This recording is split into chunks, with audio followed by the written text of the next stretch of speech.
Okay, alright. Yan, meron tayo dito nga LG na turbo drum. Smart inverter to. Ang problema nito ayaw mag-drain.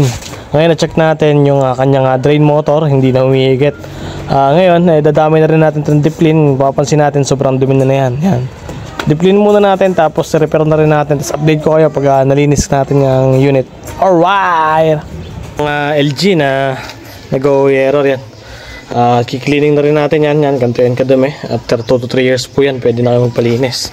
Ito pong cleaning natin ito ay overall deep cleaning po yan. Pag sinabi pong overall, kakasim po lahat. Meron to tinatawag na isang deep cleaning po. Yung deep cleaning lang po, ito po. Yung kanyang mismong tub at saka yung kanyang mismong drum. Ito yung kanyang mismong drum. Yan. Tulungan natin itong machine na ito. Mabawasan ng kanyang bigat na nararamdaman. Jeez, yan. Yan. Wala tayong kasama ngayon. Si Mimi, self-inay lang. Yan. Sa mga filters, yan.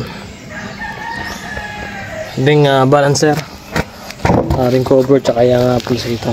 Alright, linisin na natin.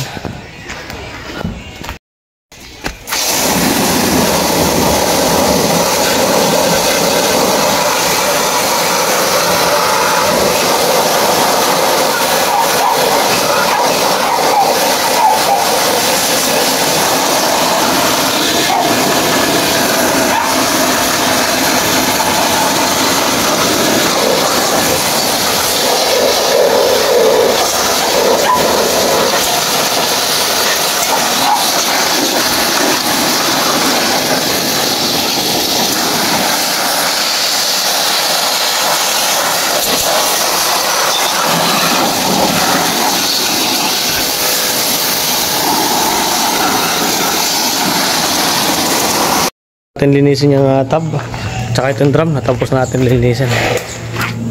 Alright, malinis na yan lahat. Malinis na yan. Ayan, ibang iba na yan si tsura niya kanina kumpara kanina, ilalim. Ayan, malinis na po yung lahat. Tapos ito yung pulsator na sobrang dumi kanina. Ayan, malinis na yan, tsaka yung mga filters. Ayan, malinis na yan lahat. Ayan, mga ring balancer. Right, buuin ko na lang tapos testing natin. Peace out! Okay, alright yan. Nagtapo na siya ng tubig. Mag-i-spin na rin yan. Okay na yung unit. Pwede na sila maglaba. Peace out! Yeah.